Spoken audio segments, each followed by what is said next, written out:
Part 1, The Night That Changed Everything. The rain came down like it had a purpose that night, steady, insistent, the kind that drowns out the noise of the world. Harper Wells ducked into the dim glow of a tucked-away bar in downtown Seattle, her camera slung over one shoulder, raindrops clinging to her leather jacket like forgotten memories. She was supposed to be en route to Tokyo in the morning, chasing another assignment, another headline. But tonight? Tonight she needed stillness. Solitude. A drink strong enough to burn through the ache she didn't want to name. She found it, and more, at the other end of the bar. He sat alone, a dark suit clinging to him like it was tailored by the rain itself, tie loose, collar unbuttoned, an untouched bourbon at his fingertips. He glanced at her once, just once, and the connection hit like lightning. No lines. No rehearsed charm.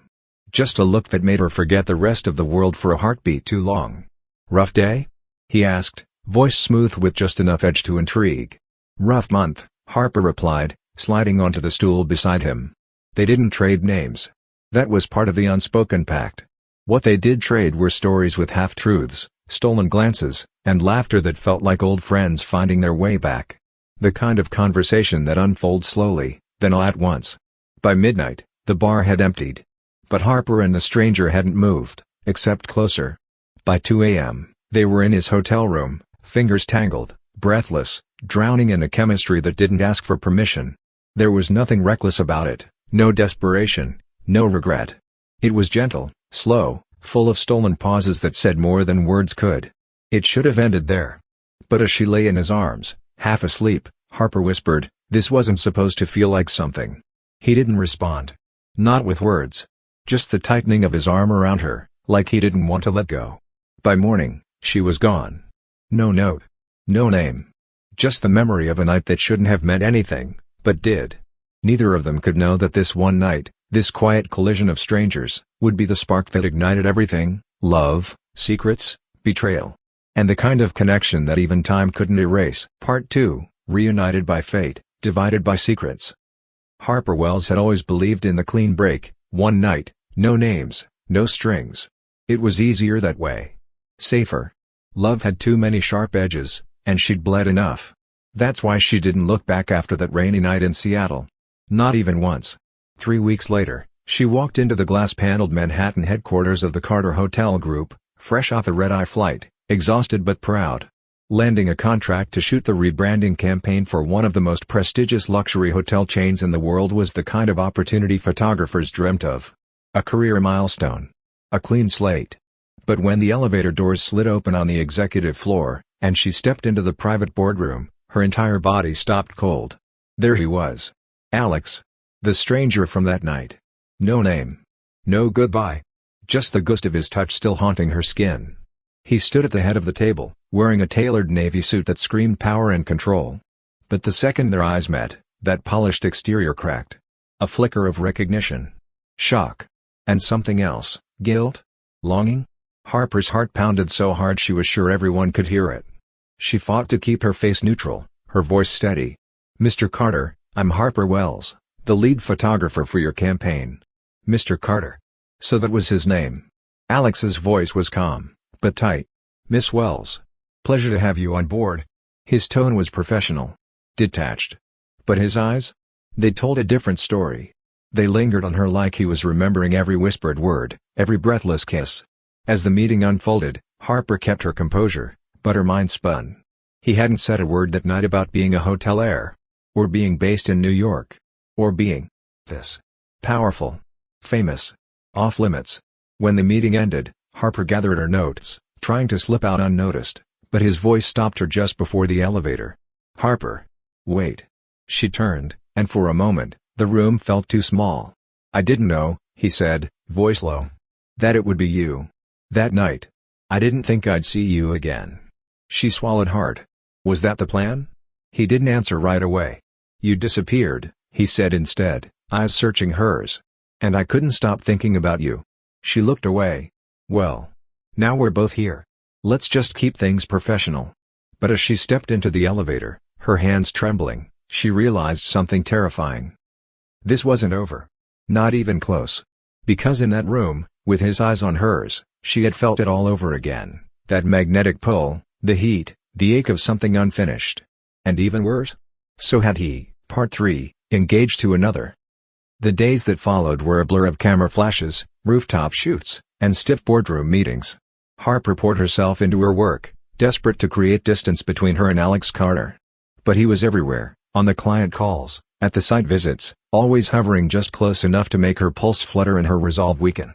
She hated how her body still remembered him. The curve of his smile. The warmth in his voice when he let his guard down. But more than that, she hated that he never brought it up, not the night, not the connection, not the fact that they had once been something, even if just for a moment. So when she walked into the gala, dressed in a sleek black gown with her camera in hand, she was ready. Ready to prove she'd moved on. That she could stand in his world and not fall apart. But nothing could have prepared her for what she saw next. There, at the center of the room beneath a chandelier dripping in gold and envy, was Alex. Standing beside a stunning woman with ice blonde hair and a diamond ring that could blind a small country. Vanessa Sinclair, the hostess whispered to Harper, noticing her stare. Alex's fiancée. The wedding's been delayed for months, but it's still very much on. Harper felt her lungs tighten. Fiancé? Her fingers gripped her camera as if anchoring herself. Every nerve in her body screamed betrayal, confusion, and, worst of all, jealousy. He knew. He had known during every conversation, every lingering look, every silent moment that passed between them. And he hadn't said a word. Later that night, after escaping the ballroom to catch her breath, Harper found herself alone in the quiet of the terrace garden. She barely registered the footsteps behind her before his voice cut through the silence. Harper. She turned to face him, the disappointment sharp in her throat. You're engaged. He paused, guilt flashing across his features. It's complicated. She laughed bitterly. No. It's actually very simple. You should have told me. The moment I walked into that boardroom, or better yet, before you touched me at all. Alex stepped closer, voice low. Vanessa and I? It's not what you think. You mean you're not in love with her? She shot back. Because that's the only version I might understand. He didn't answer. And that silence said everything. Harper stepped back, eyes burning but dry. Whatever we had that night, it didn't survive the morning. Let's leave it there. She walked away before he could respond. Before he could see the tears threatening to spill. Because love, or whatever this was, didn't hurt like this unless it was already real. And that was the most terrifying part. Part 4, Photos, Lies, and Scandals. The morning after the gala, Harper sat in her studio, surrounded by memory cards and coffee that had long gone cold. Her job was simple: sort, edit, and deliver high-res images from the hotel's charity event. But nothing about this felt simple anymore. Every time she came across a photo of Alex and Vanessa, something in her chest twisted. Vanessa's flawless smile. Alex's practiced ease. They looked like the perfect power couple, the kind magazines devoured and fairy tales envied. But Harper knew better. She'd seen behind the facade. She had felt the hesitation in his touch, the conflict behind his eyes.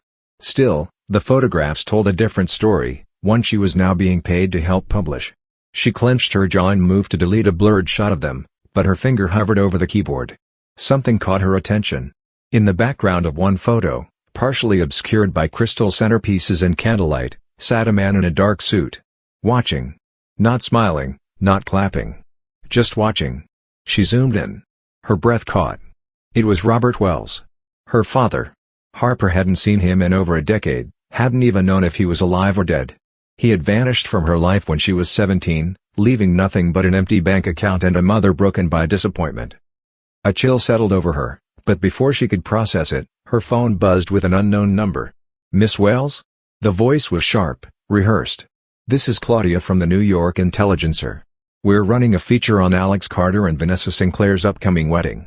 We received some stunning shots from the gala, your name's listed as the photographer of record. We'd love permission to publish, including the one showing Vanessa adjusting her ring. Harper sat up straighter. Wait, what photos? Who sent them to you? There was a pause. I assumed your team did. They came from your studio folder. Harper's stomach dropped. Someone had accessed her files, leaked her work without her consent. And not just any photos. Ones with angles that hadn't even made her final shortlist. Her phone slipped from her fingers as a new wave of realization crashed into her. Someone was using her photos to spin a narrative, a story she hadn't written. Later that afternoon, at Carter HQ, she confronted Alex in a quiet corridor outside the studio suite. Someone stole my photos, she said, holding up her phone. They're going to print. And the man in the background?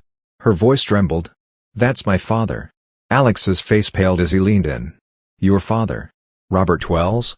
You know him? She asked, heart racing. I've heard of him. It wasn't a lie, but it wasn't the truth either. And just like that, Harper realized something far worse than stolen photos or scandalous headlines. This wasn't just a love story caught in the crossfire. This was a storm that had been building long before she and Alex ever met. She had just stepped into its center. Part 5, The Ex-Fiancé's Revenge. Vanessa Sinclair never liked losing, and she had no intention of starting now. The leaked photos had worked exactly as planned. The tabloids had eaten them up. Vanessa's ringless moment became the headline on every digital platform by noon. Her PR team spun it, of course, claiming she'd been adjusting the clasp on her bracelet. But the damage had been done. The media was questioning the status of her engagement to Alex Carter, and public sympathy was shifting toward the mystery photographer caught exchanging glances with the groom-to-be. Harper Wells. Vanessa had noticed her that night at the gala. The way Alex's gaze had followed her like she was gravity. The way Harper had disappeared out onto the terrace, and how Alex had followed without hesitation. Vanessa might have smiled for the cameras, but she saw everything. And she didn't like being the afterthought. So she made a call. 2 days later, Harper's inbox flooded with angry emails, accusations from magazines claiming she had violated copyright agreements, stolen client material, and breached non-disclosure clauses. Her photography license was under review, and her reputation? Hanging by a thread. Harper was blindsided. One moment she was reviewing lighting setups for the Carter campaign, and the next she was facing suspension from her agency and threats of legal action. It didn't take long to trace the chaos back to Vanessa. Her fingerprints were all over the narrative, carefully planted in whispers and anonymous tips. Alex confronted Vanessa in his private office, fury barely contained beneath his calm exterior. You had no right, he said coldly. Vanessa sipped her latte with surgical poise. I had every right. She's not just your photographer, Alex. She's a liability. One who's clearly becoming a distraction. I'm protecting your name, and the family business. I don't need your protection, he snapped. She tilted her head, voice laced with venomous sweetness. You do if you want the board to approve the expansion deal next quarter. Or did you forget who holds your voting shares? It was a reminder and a threat wrapped in one. Later that night, Harper sat alone in her apartment, her laptop closed, her camera untouched. She had fought so hard to build this career from nothing, to prove she didn't need anyone to save her.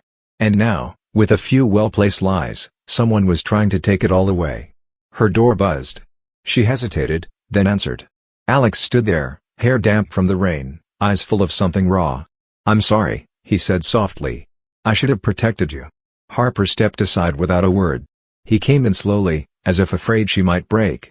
I'm handling it, he continued. The legal mess. The agency. Vanessa won't get away with this. But she already has, Harper said, voice barely a whisper. She made sure the world sees me as the problem. Alex took her hand, fingers tentative, searching. You're not. You never were. For a moment, neither spoke. Then Harper looked up, tears threatening again. Why does it hurt like this? Why do I care so much? His voice cracked. Because it was never just one night. And for the first time since everything had started to unravel, she let herself believe it. Part 6, The Man Behind the Mask. Harper always believed that the camera never truly lied. It captured people in slivers of truth, unguarded moments, flickers of emotion between poses. But Alex Carter was the exception. No matter how close her lens got, he wore a perfect disguise. Until now. Days had passed since the chaos of Vanessa's smear campaign. The hotel group issued a statement clearing Harper of any wrongdoing, thanks to Alex's intervention. The media noise quieted, but inside Harper, the storm hadn't settled. She had questions. Not just about Vanessa, or the photographs, but about Alex himself, the man who had shown her tenderness one night, and carried the weight of so many secrets every night after. She found him alone on the rooftop of the Carter flagship hotel, staring out over the Manhattan skyline like he was searching for something he couldn't name. I used to come up here when I was a kid, he said as she approached. My father thought it was dangerous. My mother thought it was therapy. Harper stood beside him, arms folded against the cold wind. And what do you think it is? He gave a sad smile. It's the only place I can breathe. For a moment, silence. Then she turned to him, voice quiet but firm. Why didn't you tell me about Vanessa? About any of it? Alex exhaled slowly. Because for one night, I didn't want to be him. The hotelier. The business puppet. The guy expected to marry well and smile for shareholders. I just wanted to be me. Whoever that is. He paused, then added, and you made that easy. Harper's heart tightened. But I don't know you, Alex. Not really. He looked at her then, eyes darker than usual, not with anger, but pain. You know more than most. You saw the version of me I never let out. He leaned on the ledge, staring down into the endless grid of the city. My father was a tyrant. Brilliant, respected, but cold. My mother. She stayed too long for all the wrong reasons. When I turned 18, he gave me an ultimatum, follow in his footsteps, or be cut off completely. And you stayed, Harper said softly. I stayed for her, he admitted. But I lost myself along the way. I learned how to smile when I was dying inside. How to make deals with people I hated. How to pretend I wasn't falling apart. And now? She asked, voice barely above a whisper. Now I'm falling for someone who's not part of the plan. And I'm scared of what that means. The words settled between them like a fragile truth neither of them knew how to hold. Harper stepped closer, her voice steady. You don't have to be the version of yourself they created. Not with me. He looked at her, vulnerability raw in his eyes. Then who am I with you? She smiled gently. Someone I'd stay for. And in that moment, under the city lights and bruised sky, the man behind the mask let her see him. Truly see him. Not as Alex Carter, the hotel prince. But as Alex, the man whose heart had been waiting to be claimed. Part 7, Her Father's Hidden Agenda. The photo didn't lie. It was him. Her father. Robert Wells. Harper stared at the printout on her desk, the image slightly blurred but unmistakable. She hadn't seen or heard from him since the night he vanished without a word, leaving her mother devastated and Harper to pick up the broken pieces. What was he doing at the Carter Gala? She couldn't let it go, not now. Not when her life was finally beginning to stabilize. Not when she had just begun to feel something real again. With Alex. So she made a decision. She asked Alex for a name. I saw him, she said quietly. At the gala. My father. I don't know why he was there, but something tells me it wasn't by accident. Alex froze. Your father's name. You said it was Robert Wells? Yes. He hesitated. It was subtle, but she caught it. A flicker of discomfort. Of recognition. What aren't you telling me? Harper asked, her tone sharpening. Alex sighed and ran a hand through his hair. The truth is, your father isn't just a guest who slipped into a party. He's a consultant. He's been working behind the scenes with the Carter board for months. Harper's breath caught. Working with them? Why?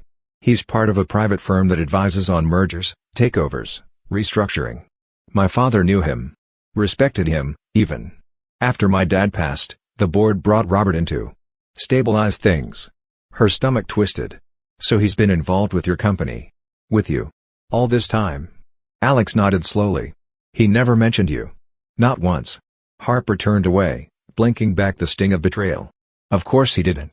Later that night, Harper stood outside a glossy midtown office tower, her camera bag hanging at her side like armor.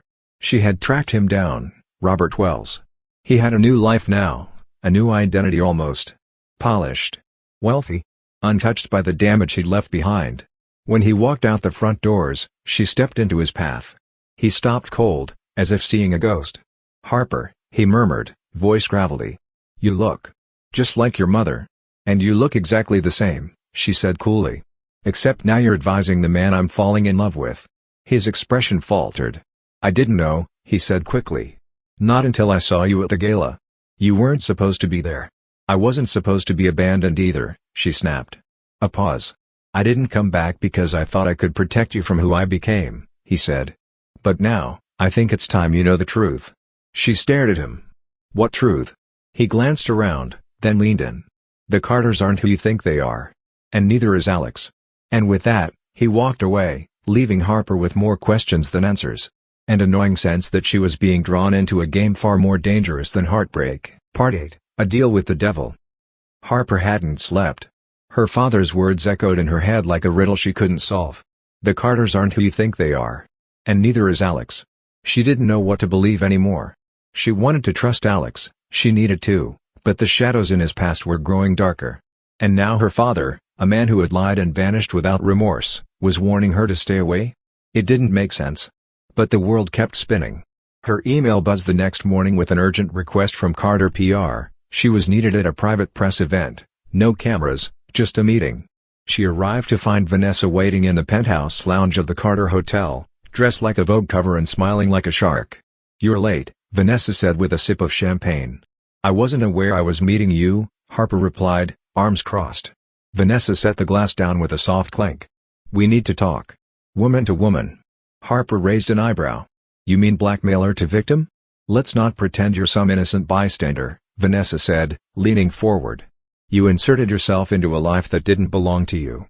Into a man who was already spoken for. But I'm willing to make this disappear." Harper's jaw tightened. "Disappear? I can kill the media fire. Restore your standing. Reopen the agency doors that were slammed in your face. All you have to do is leave Alex. For good." Harper stared at her, stunned.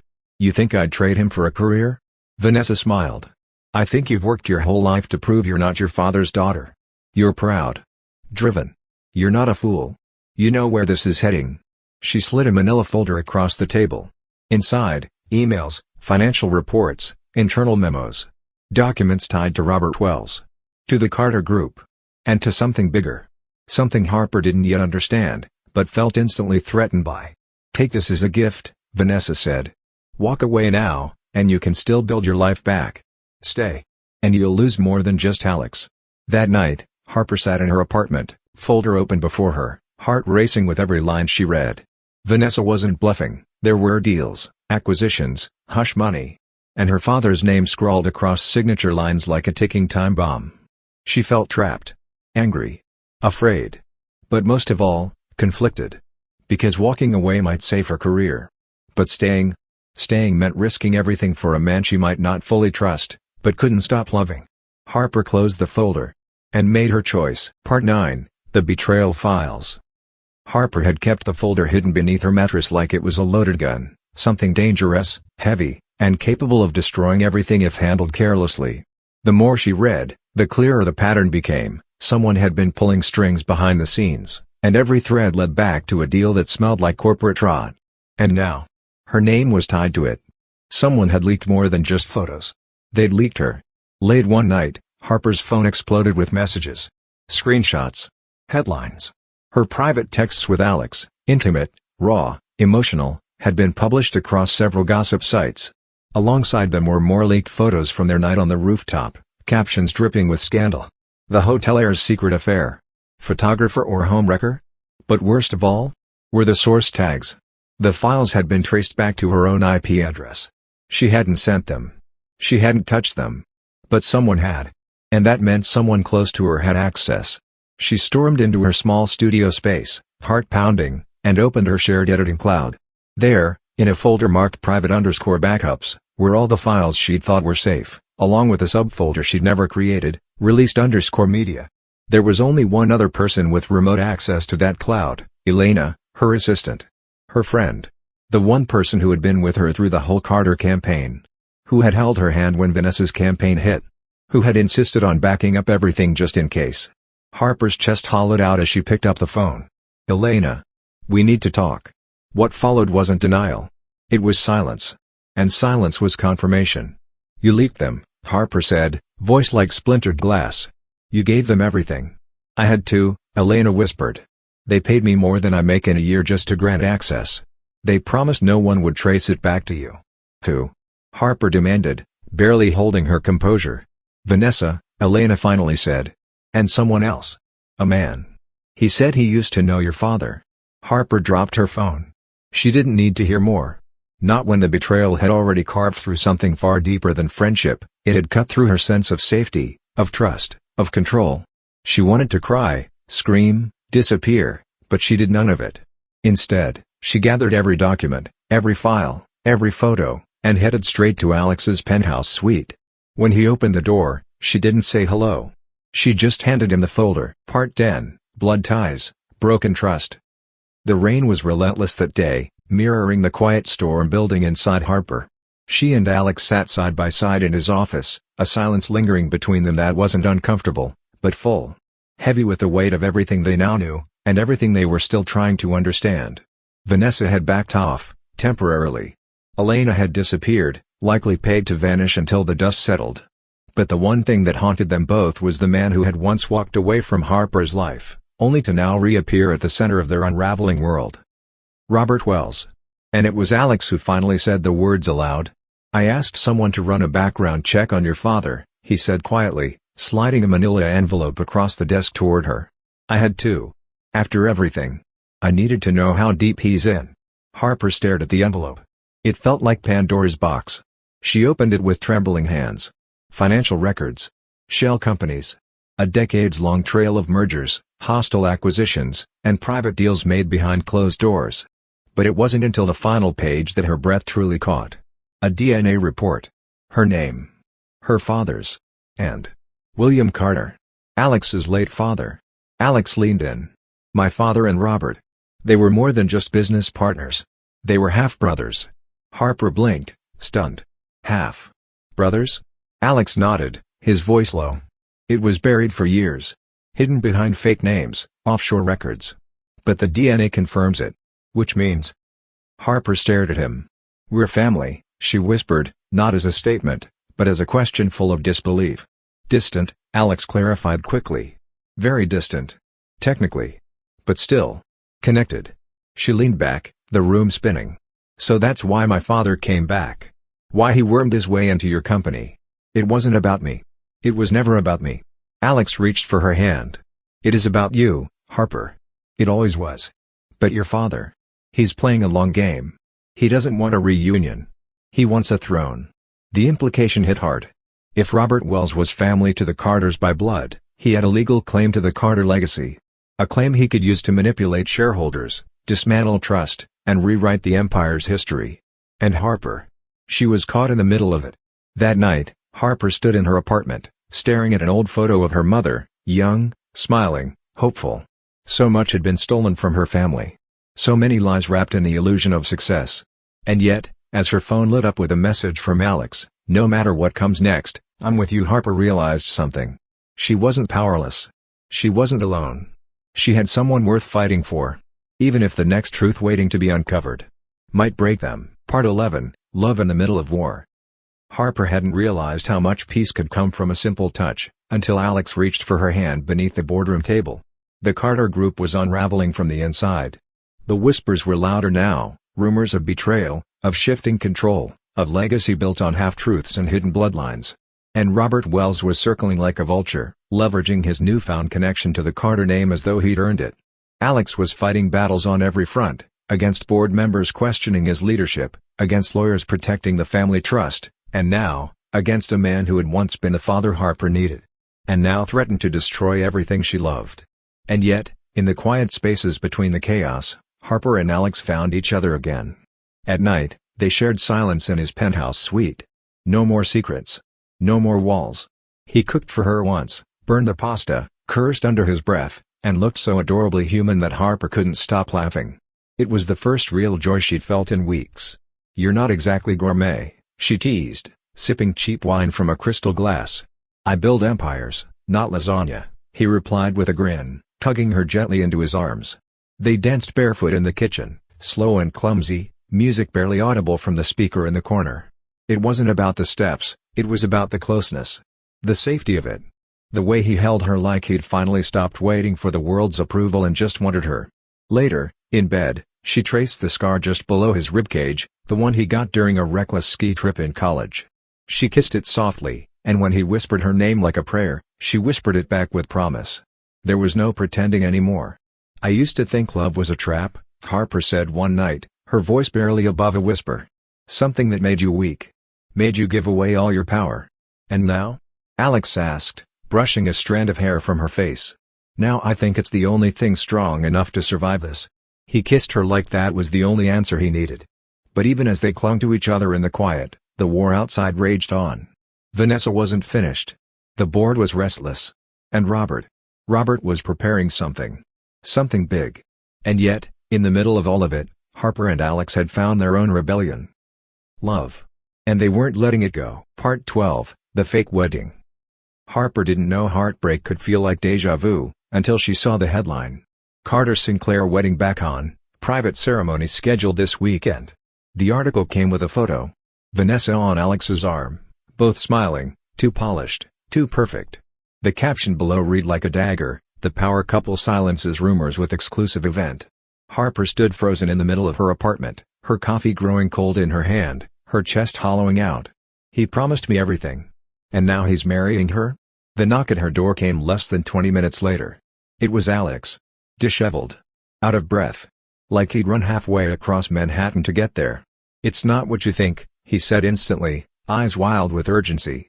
"Harper, please let me explain." "You're engaged," she snapped, stepping back. "Again." "No. Not really. It's a stunt. A play to stop the board from caving to Robert's manipulation." She stared at him, wounded. "And you didn't think I deserved to know before the press did?" "I wanted to tell you," he said, his voice cracking. "But Vanessa moved faster.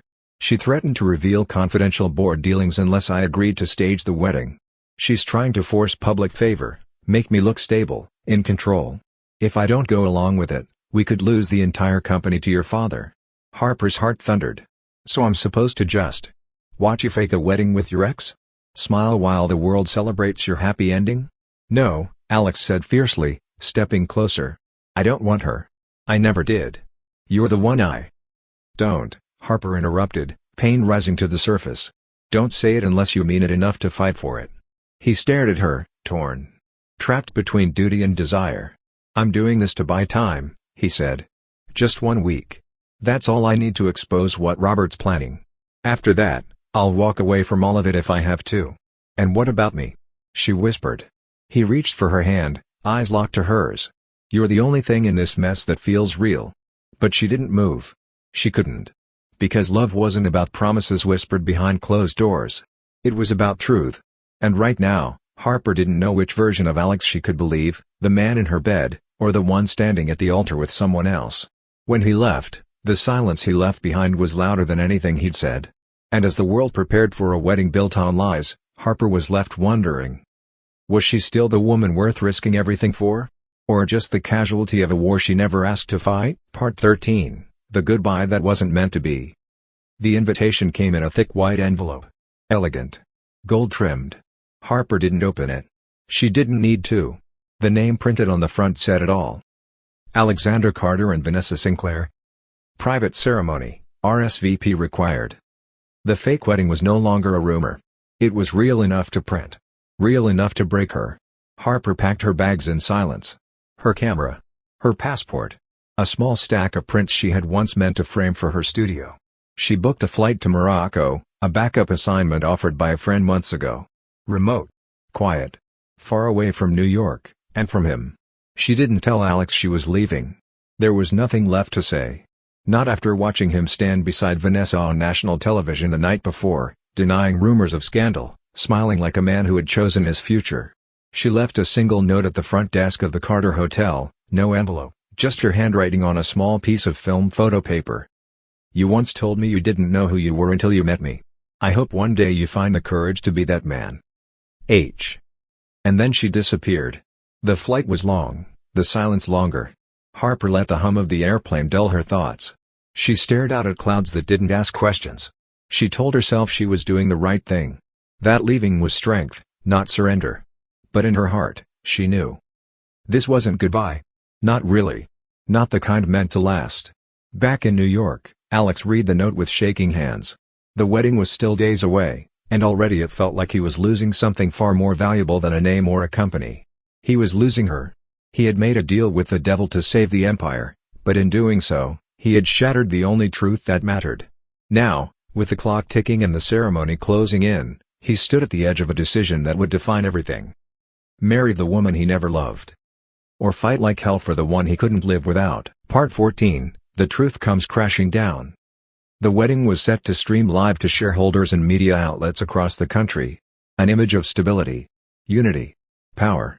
Vanessa wore a custom-designed gown that hugged her ambition like a second skin. Every camera in the Carter Grand Ballroom was trained on her. Every step she took down that aisle was perfectly timed, every smile calculated. But Alex? Alex Carter stood beneath the gilded archway like a man waiting for his own execution. The music swelled. The crowd rose. And then, he didn't move. The silence rippled through the ballroom like a wave. Vanessa reached him. He looked at her, calm, composed, but unreadable. And then he spoke. Not to her. To the cameras. To everyone. There will be no wedding today. Gasps. Flashes. Whispers erupting from the crowd. I won't lie to you, he continued, voice steady but sharp. This marriage was arranged to preserve appearances, not love. The woman standing here deserves honesty, and so does the board. Vanessa's smile faltered for the first time. Alex turned toward the cameras. You've all seen the stories. The scandals. What you haven't seen is the truth. From his jacket, he pulled a flash drive. This contains emails, audio recordings, and documents, proof that Robert Wells, consultant to the Carter Group and my late father's half-brother, has been orchestrating a hostile takeover using false claims, forged records, and insider manipulation. Vanessa Sinclair has been complicit in these actions, along with others I'll name in full before the board this evening. Vanessa stepped forward, voice trembling but sharp. Don't do this, Alex. You don't know the war you're starting. He met her eyes. Then let it begin. The ballroom was chaos. Cameras spinning. Journalists shouting. Guests stunned into silence. And Alex? He walked away. Through the crowd. Down the aisle. Out the grand doors. Straight to the waiting car he'd ordered hours ago. Destination, JFK. She was still there. He had checked. Harper's flight had landed in Morocco days ago, and she hadn't left. She hadn't responded to a single message. But he was done waiting. Meanwhile, Harper stood in the center of a market square in Marrakesh, camera slung around her neck, heart still raw. She hadn't heard from Alex. Hadn't looked back. She didn't want hope. It was too cruel. Until her phone buzzed with a single alert. Live, Carter wedding cancelled. Shocking press conference exposes corporate conspiracy. She clicked the headline. Watched the video. Watched him. And when he said her name, her full name, during the broadcast, saying she had been targeted, framed, and used as collateral in someone else's war. She dropped her camera. And for the first time in days, she smiled. Part 15, From Strangers to Soulmates. The knock on her door came just before sunrise. Harper, still in her linen robe, barefoot and blinking from sleep, opened it slowly, expecting room service or a neighbor. What she found instead stole the breath from her lungs. Alex Carter. Hair windswept from travel. Shirt wrinkled. A duffel bag slung over one shoulder. And eyes, those same stormy eyes she'd fallen into that night in Seattle, tired, searching, hopeful. He didn't speak at first. Just looked at her like he wasn't sure she was real. You left, she finally whispered. You told me to find the man I was with you, he said, voice low. I did. He stepped forward, gently, like a man approaching something sacred. I tore everything down, Harper. I exposed Robert. Vanessa. I gave up the merger, the board seat, the title. I don't know what comes next, and for the first time, I'm okay with that. Tears pricked her eyes, but she held his gaze. I didn't need you to give up everything, she said quietly. Just to stop hiding. I'm not hiding anymore, he said, taking her hand. Not from the company. Not from my past. And definitely not from you. She let him in, not just through the door, but through every wall she'd built over the years. He dropped his bag, cupped her face in his hands, and kissed her like he hadn't breathed in days. It wasn't the kiss of passion alone, it was belonging. Forgiveness. Relief. When they pulled apart, she rested her forehead against his. You were supposed to be one night, she whispered. He smiled. You were supposed to be a stranger. They both laughed, soft and breathless, because the truth was finally simple. They weren't perfect. They weren't safe. But they were real. Two people who met by chance. Loved by choice. And chose to stay. Through lies. Through loss. Through betrayal, war, and the wreckage left behind. They were no longer running from who they had been. They were walking forward, hand in hand. From strangers to soulmates. The end.